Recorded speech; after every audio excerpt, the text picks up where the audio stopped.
Hello friends, welcome back all of you in S pharma. आप सभी कैसे हैं? आई होप कि आप सभी ठीक ही होंगे। तो आज की इस वीडियो में हम बात करेंगे ह्यूमन वैल्यू एंड एथिक्स का, जो कि आपको बी फार्म थर्ड सेमेस्टर में पढ़ना होता है। और ये अगर आप बीटेक के स्टूडेंट हैं तब भी आप इस वीडियो को देख सकते हैं, क्योंकि बीटेक और बी फार्म की जो ह्यूमन वैल्यू है ये सेम होती है। ओके, तो पार्ट फर्स्ट, आई होप कि आप लोगों ने पार्ट फर्स्ट जरूर कवर किया होगा हमारे साथ रह के, जिसमें हम लोग कवर किए थे अपना यूनिट नंबर 1, 2, 3। ठीक है, तो आज पार्ट सेकंड के वीडियो में आपका यूनिट नंबर 4 और 5 कवर होगा, जिसमें से ये आपका क्वेश्चन जो है ये सब लॉन्ग वाले क्वेश्चन यहाँ पे आपको मिलेंगे। ओके, तो वीडियो के लास्ट तक आप लोग जरूर बने रहिएगा, ताकि जो भी क्वेश्चन है आपको इजी लैंग्वेज में अच्छे से समझ में आ सके। और अगर आपको नोट्स डाउनलोड करना है तो आप टेलीग्राम ग्रुप को ज्वाइन कर सकते हैं। बाकी वीडियो देखने के लिए आप वीडियो को लाइक और चैनल को सब्सक्राइब करिए, एंड व्हाट्सएप ग्रुप आप जरूर से ज्वाइन करिए। ठीक है, जिसका लिंक आपको डिस्क्रिप्शन बॉक्स में मिलेगा। एंड पार्ट फर्स्ट की वीडियो अगर वॉच करनी है आपको तो डिस्क्रिप्शन बॉक्स में प्लेलिस्ट की लिंक मिलेगी आपको, वहीं से आप देख सकते हैं। ओके, तो आइए चलते हैं हम अपने क्वेश्चन पे। जो हमारा क्वेश्चन नंबर फर्स्ट आता है यूनिट नंबर 4 का, वह what do you mean by mutual fulfilment in nature, explain with example. आप जैसे देखो, what do you mean by mutual fulfilment in nature. अब देखो, नेचर के साथ जैसे ये म्यूचुअल फुलफिलमेंट क्या होता है, इनको आपको बता देना है। एक्सप्लेन विथ एग्जांपल, क्या करना है, एग्जांपल के साथ ही एक्सप्लेन करना है। ओके, अब देखो क्या है, चलते हैं हम अपने सोल्यूशन की तरफ। अब देखो क्या है, nature is the collective name for all material object whether they be living और non living that are in a solid liquid और गैसेस कंडीशन। नेचर मतलब प्राकृतिक। प्राकृतिक क्या है, अगर देखा जाए तो प्राकृतिक में हमारा जैसे कि मतलब टोटल ऑब्जेक्ट्स आते हैं, उसमें लिविंग थिंग्स भी रहेंगे, नॉन लिविंग थिंग्स भी रहेंगे,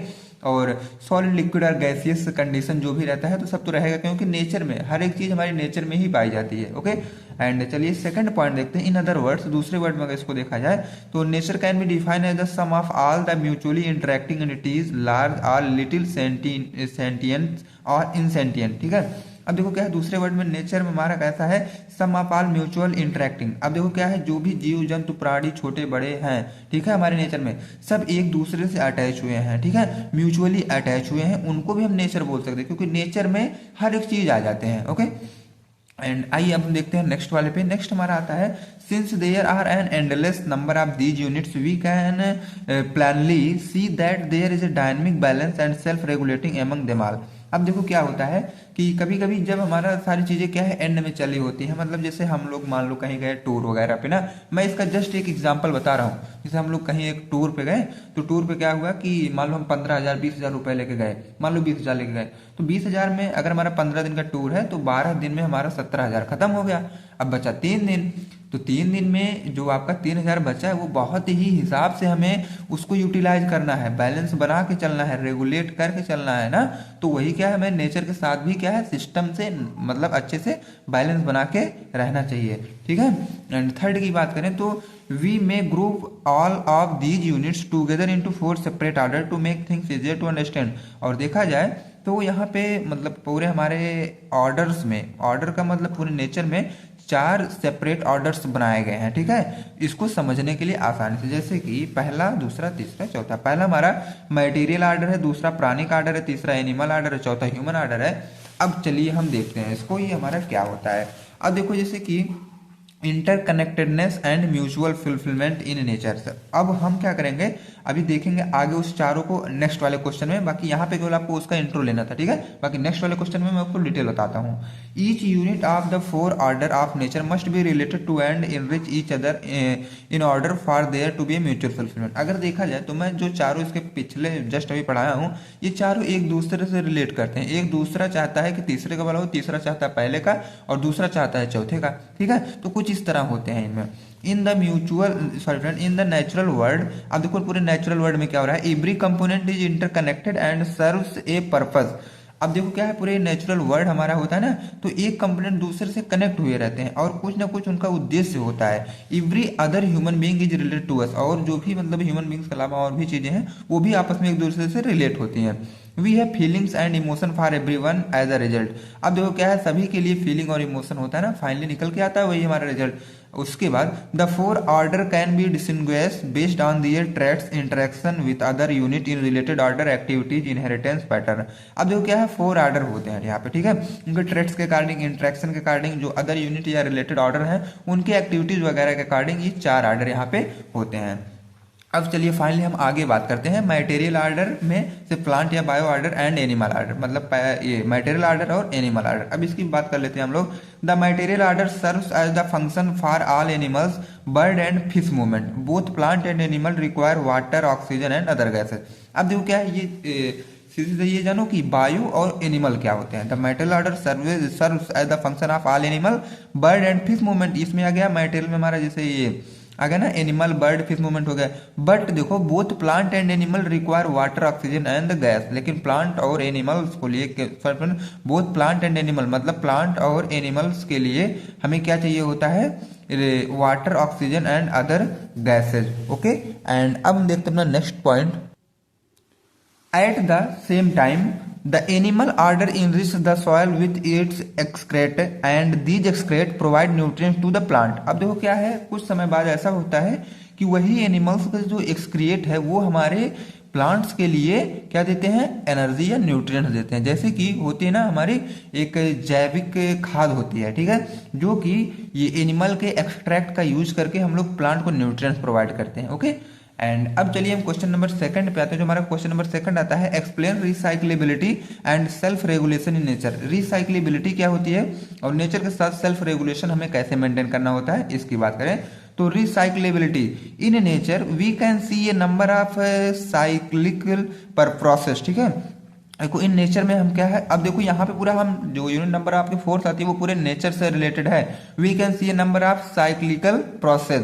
अब देखो क्या है, हम देखते हैं साइक्लिकल प्रोसेस। साइक्लिकल प्रोसेस का मतलब ये है कि मान लो 1 2 3 4 5 5 तक काउंटिंग है, 5 1 2 5 3 2 ऐसे साइकिल चलती रहती है। ठीक है, the cycle of water for example evaporating condensing and precipitating back to water produce weather phenomena. अब जब आप 7th 6th 8th में रहे होंगे तो वाटर साइकिल जरूर पढ़े रहे होंगे ना, तो यही बात यहाँ पे लिखा गया है। वाटर इवापोरेट होता है, कंडेंस होता है, प्रेसिपिटेट होता है, फिर उसी कंडीशन में जाता है ना, वही बात है।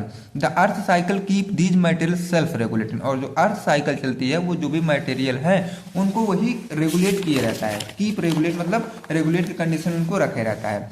एंड अब देखिए हम लोग नेक्स्ट देखते हैं, in a forest tree growth occurs, sorry friends, in a forest tree growth occur in a way that preserve the quantity of soil plant and animal।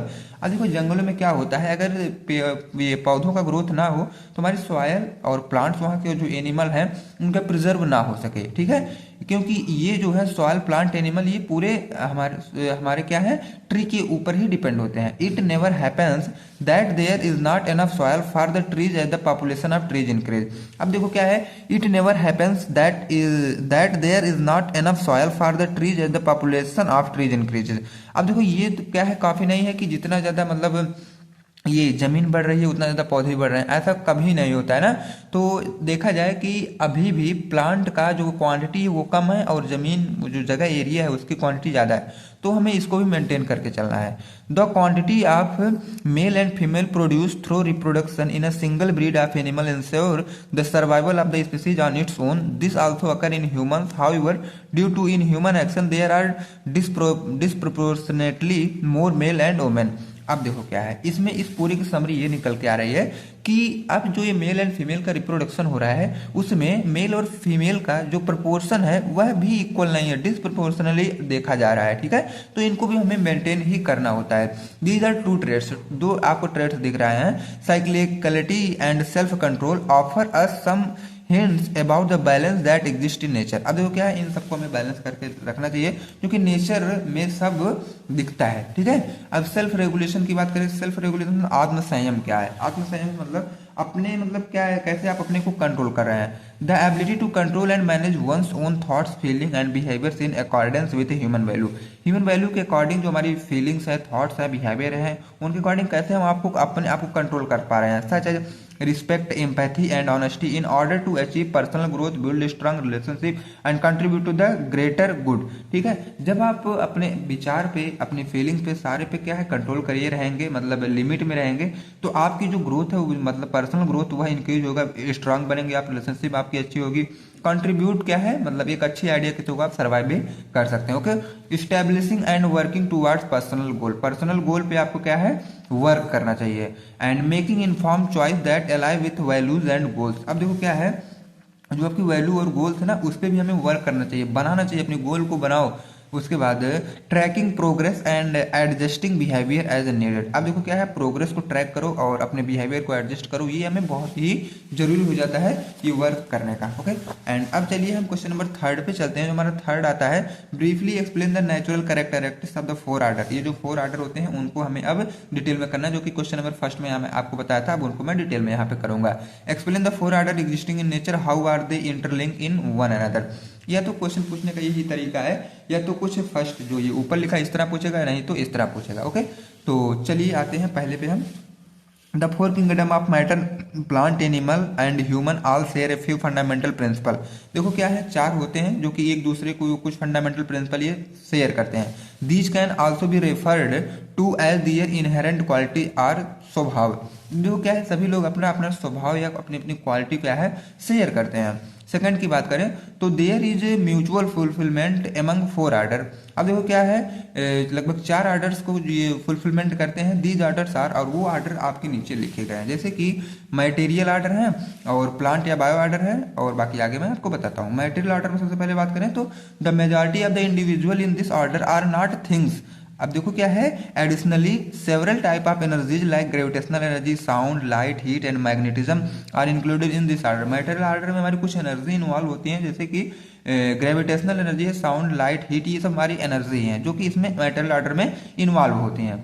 अब देखो कंपोजिशन एंड मतलब कंपोजिशन या decomposition is this order fundamentally property. अब देखो क्या है, इसमें they can be combined to create larger object and larger objects can be divided into smaller one. अब देखो क्या, हमारा जो नेचर अगर देखा जाए तो कहीं ना कहीं एक दूसरे से एक दूसरा कनेक्ट है ना।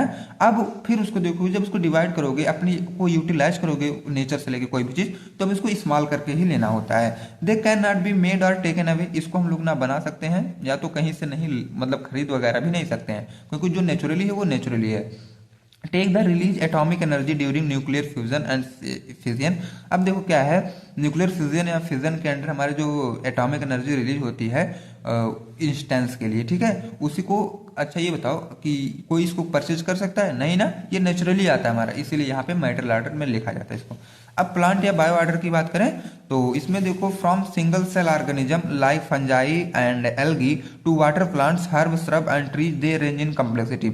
वाटर प्लांट हो गए, हर्ब्स हो गए, श्रब्स हो गए, ट्री हो गए, ये अपने रेंज में रहते हैं, ठीक है। And they have the capacity to develop, reproduce, take in food from the environment and digest it. अब देखो क्या है, कैपेसिटी जो होती है ना डेवलप करने की, रिप्रोड्यूस करने की और फूड को लेने की, ये सब मैनेज करके चलते हैं। ओके, आइए हम लोग नेक्स्ट में देखते हैं। नेक्स्ट हमारा है एनिमल ऑर्डर। अब देखो ये एनिमल ऑर्डर क्या है, this order members are living things. अब देखो क्या है, ये ऑर्डर जो है ये मतलब लिविंग थिंग्स के लिए, एनिमल मतलब living things. They share many characteristics with the plant order. Plant order के साथ ये बहुत से कैरेक्टरिस्टिक्स शेयर करते हैं। They are able to move faster than plant, और ये क्या है, प्लांट से तेजी से मूव भी करते हैं एनिमल। और this order natural characteristics is that they recognize are और aware of the fact that they exist the quality of self, मतलब ये ब्रैकेट में आई है, and thus they have an intellectual faculty. अब देखो क्या है कि जो एनिमल ऑर्डर है, अगर उनको अच्छे से फैसिलिटी या फैकल्टी वगैरह नहीं मिलता है, मतलब रहने के लिए खाना वगैरह, सॉरी फ्रेंड, रहने के लिए घर और खाने के लिए खाना वगैरह, अगर ये सब अच्छे से नहीं मिलता है तो एनिमल भी अच्छे से प्रॉपर वे में ग्रोथ नहीं कर पाते हैं। और प्लांट को वहीं तो नेचुरली सारी चीजें मिलती हैं, प्लांट वहीं ग्रो कर जाता है तेजी से, ठीक है। तो ये सारी चीजें हमारे आ जाते हैं एनिमल ऑर्डर में। अब देखो क्या है, ह्यूमन ऑर्डर की बात की जाए तो ह्यूमन ऑर्डर में they are the most developed of the 4 order. चारों ऑर्डर में सबसे ज्यादा डेवलप हमारे ह्यूमन ऑर्डर ही होते हैं। They are living beings with natural characteristics that are similar to those the plant and animal order. Animal order और plant order से देखा जाए तो सिमिलर होते हैं, और ये भी नेचुरल कैरेक्टरिस्टिक्स इनके अंदर भरी होती है, ठीक है। They are self sufficient and self conscious, ये सेल्फ सफिशिएंट और सेल्फ कॉन्शियस भी होते हैं। They have qualities such as perseverance, bravery and generosity, these skills are unique to them. अब देखो क्या है, हमारे अंदर मतलब पूरी ह्यूमन बींग्स के अंदर प्रिजर्वेंस, ब्रेवरी, जनरोसिटी, ये सब स्किल्स भरी होती हैं, जो कि सबसे अलग होती हैं, ठीक है। सबसे अलग का मतलब यहाँ पे जो आप चारों ऑर्डर पढ़े हैं तीनों से अलग ही होती हैं। अब देखो मटेरियल ऑर्डर में आपका सॉयल, एयर, वाटर आ जाते हैं। ह्यूमन ऑर्डर में मतलब ह्यूमन बीइंग आएंगे। एनिमल ऑर्डर में एनिमल या बर्ड्स आ जाएंगे। प्लांट ऑर्डर में आपके प्लांट या हर्ब आते हैं। और ये आपस में एक दोनों से ये मतलब चारों आपस में इंटरकनेक्टेड है, जैसा कि बॉन्ड से आपको दिखाई दे रहा होगा ना। एंड अब आइए हम लोग नेक्स्ट में देखते हैं। नेक्स्ट में हमारा आता है describe briefly the criteria for evaluation of holistic technology, support your answer with an example. Example के साथ आपको आंसर को सपोर्ट करना, सपोर्ट का मतलब बताना है, ठीक है। अब चलिए देखते हैं होलिस्टिक टेक्नोलॉजी क्या होती है। Right understanding aids in the development of holistic approach vision. By holistic approach we mean that the process and technologies we use must be environmentally friendly. अब देखो यहाँ मैं ऑलरेडी पहले से आपको बताया कि नेचर से लिया गया है ना, तो इन्वायरमेंट को हमें ऐसा करना चाहिए कि फ्रेंड बना के चलना चाहिए, और जो डेवलपमेंट वगैरह हो रहा है उनको अच्छा, उसका विजन अच्छा हो, और टेक्नोलॉजी जो नई नई आ रही है उनकी क्या है, नया नया डिस्कवरी भी हो सके। ठीक है, a holistic model is inherently supportive of the overall human goal. और ये जो होलिस्टिक मॉडल होता है ये अगर देखा जाए तो पूरे ह्यूमन गोल्स को ये भी सपोर्ट करता है कहीं ना कहीं से। तो modern technology is the of spring of the human brain, every invention is the result of growing need. अब देखो क्या है, मॉडर्न टेक्नोलॉजी जो आई है ये ह्यूमन ब्रेन की एक ऑफ स्प्रिंग तरह बन चुकी है, और प्रत्येक इन्वेंशन ये एक रिजल्ट देता है ताकि अच्छे से ग्रो हो सके। ठीक है, या तो अच्छे ग्रोथ की हमें जरूरत होती है। सेकंड की बात करें, because of the wide spread use of natural resources modern technologies are causing environmental issue. अब देखो जो तेजी से नेचुरल रिसोर्सेज का मतलब फैल रहे हैं, मॉडर्न टेक्नोलॉजी आ रही है, ये कहीं ना कहीं देखा जाए तो इन्वायरमेंट में हमारे इशू भी कर रहे हैं, क्योंकि टेक्नोलॉजी बढ़ेगी तो पॉल्यूशन बढ़ेगा। ठीक है, और पॉल्यूशन बढ़ेगा तो हमारे नेचर के लिए हानिकारक हो सकता है। We are using fossil fuel as well as other renewable resources. तो हमें फॉसिल फ्यूल्स यूज करना चाहिए, वो क्या है, रिन्यूएबल रिसोर्सेज है, कहीं ना कहीं अच्छा है उससे। ठीक है, तो natural resources are in high demand around in world.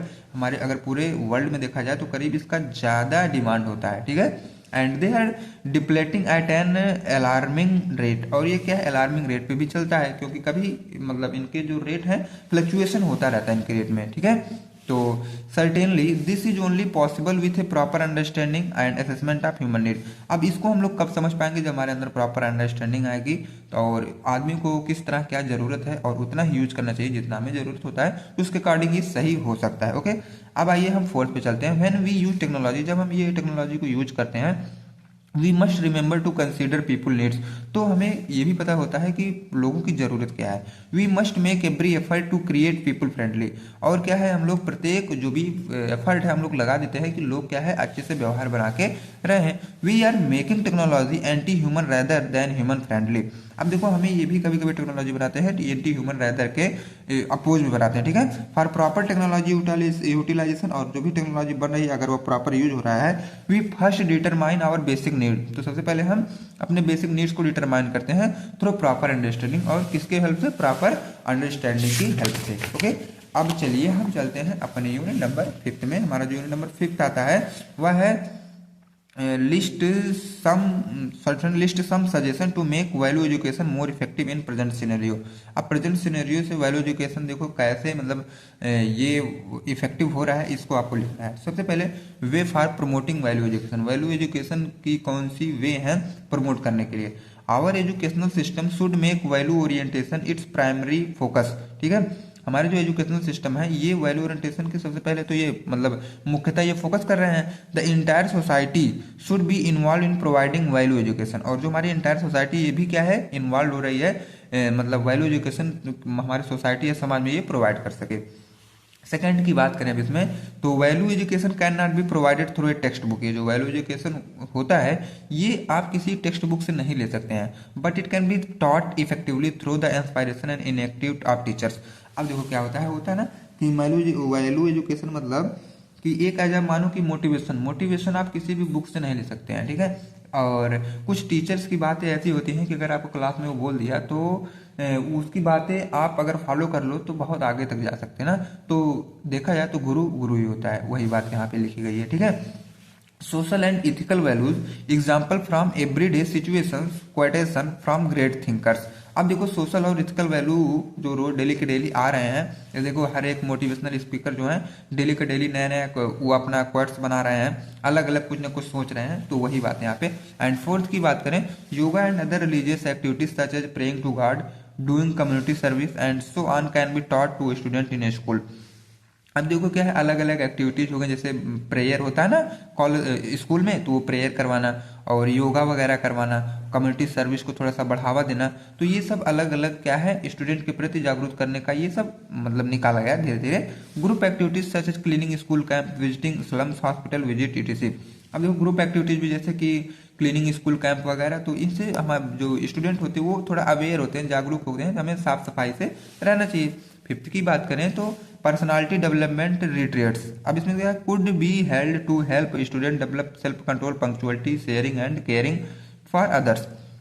अब देखो क्या है, बच्चों को ये भी हमें सिखाना चाहिए पंक्चुअलिटी में शेयरिंग केयरिंग क्या होती है, सेल्फ कंट्रोल क्या होता है, मतलब ओवरऑल पर्सनालिटी डेवलपमेंट रिलेटेड कैसे करना है, इसको भी हमें अवेयर करना चाहिए स्टूडेंट्स को। ओके, तो अब चलिए हम लोग नेक्स्ट 6 पॉइंट देखते हैं। जो हमारा 6वां पॉइंट आता है, the value oriented educational group program should take as an integrated approach. ठीक है, ये 6 वाला हो गया। There should be foundation courses in both secondary school and universities that teach children. अब देखो क्या है, ये हमारे समाज को कहीं ना कहीं देखा जाए तो अवेयर कर रहा है, बोल रहा है कि फाउंडेशन कोर्स भी हमें लॉन्च कर देना चाहिए यूनिवर्सिटी और कॉलेजों में, जो कि टीचर उसको बच्चों को पढ़ाते हैं। और जब बच्चों को पढ़ाएगा तो बच्चे जाहिर सी बात है अवेयर तो होंगे ही होंगे। 7 की बात करें तो special schools for value based educational should be establish. Special school बनाया जाए उन्हीं के लिए, ठीक है, नए नए कोर्स लॉन्च होने के लिए। Every state should have at least one institution that can provide value oriented education. और प्रत्येक स्टेट में कोई एक ऐसा इंस्टीट्यूट होना चाहिए जो कि वैल्यू ओरिएंटेड एजुकेशन प्रोवाइड करे। 8 की बात करें तो special teacher orientation programme should be implemented at the state level. और स्टेट लेवल से स्पेशल टीचर ओरिएंटेशन प्रोग्राम भी हेल्ड करवाया जाए। ठीक है, 9 की बात करें तो it is never necessary to identify any specific religion or faith. God is one and we are all children of the same God. That is fundamental lesson that must be taught. अब देखो क्या है, ऐसा आप कर रहे हैं लेकिन आपको किसी भी धर्म के प्रति आपको गलत नहीं बताना है, आपको ये पढ़ाना है वहां पे कि ईश्वर एक है और हम सब भी एक हैं। ठीक है, तो वही बात यहाँ पे की गई है।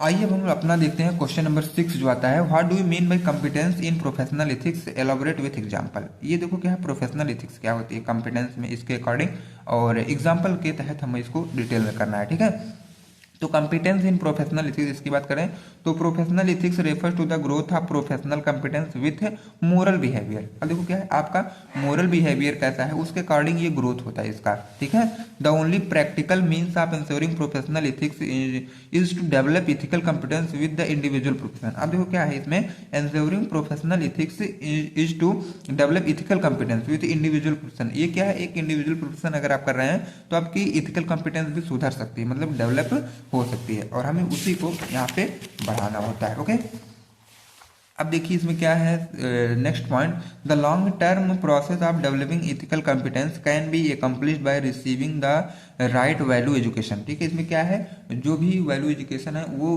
सदुपयोग आप उसका कर सकते, सदुपयोग मतलब सही उपयोग कर सके और राइट वैल्यू एजुकेशन को अचीव कर सके, रिसीव कर सकें। The salient feature characterising this competition can be summarise as follows. अब जो भी फीचर्स थे इनको अब नीचे मैं समरी में लिखा हूँ, इसका मतलब समराइज किया गया है। पहले की बात करें तो clarity about the comprehensive human goal. अब जो कम्प्रिहेंसिव ह्यूमन गोल है उसकी क्लैरिटी होना चाहिए। तो देखो समाधान और उसके बाद सॉरी फ्रेंड्स, यहाँ पे समाधान और समधि, अभय, सह अस्तित्व and it's fulfilment through universal human order. ठीक है, ये कुछ हमारे यूनिवर्सल ह्यूमन ऑर्डर हैं। और उसके बाद सेकंड की बात करें तो confidence in one self based on the right understanding of on self and rest of existence. अब देखो क्या है, राइट अंडरस्टैंडिंग बहुत ही जरूरी है, राइट अंडरस्टैंडिंग होना भी बहुत ही इंपॉर्टेंट है। ठीक है, थर्ड की बात करें तो mutually in on self based on the right understanding of the relationship, वही बात है, फिर राइट अंडरस्टैंडिंग आ जाता है, तो राइट अंडरस्टैंडिंग बहुत जरूरी है। ठीक है, फोर्थ की बात करें तो mutually enriching interaction with nature. अब देखो क्या है, जो मतलब नेचर के साथ हमें क्या है, म्यूचुअली इनरिच रहना चाहिए। The ability to analyse the family physical facility need and provide for them through production method that preserve harmony with nature.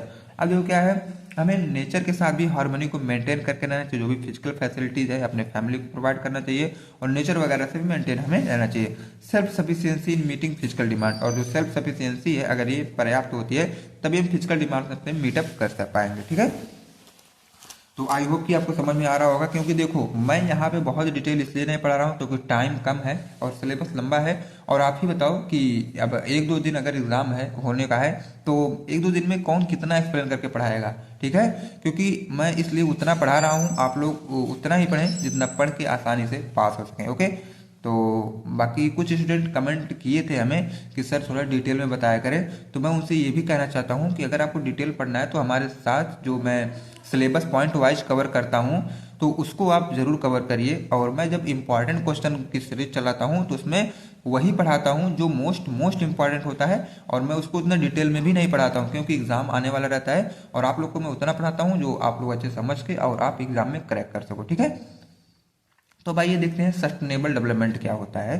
The phrase smart use of resources such that it meets the present demand without causing harm to future generation, it frequently use to describe sustainable development. Sustainable development यह है कि जो आपको present time में मिला है, ठीक है, उसका आप लोग यूज कैसे कर रहे हैं, और आप लोग अगर अच्छे से यूज कर रहे हैं तो जाहिर सी बात है फ्यूचर में कुछ ना कुछ उसका होगा।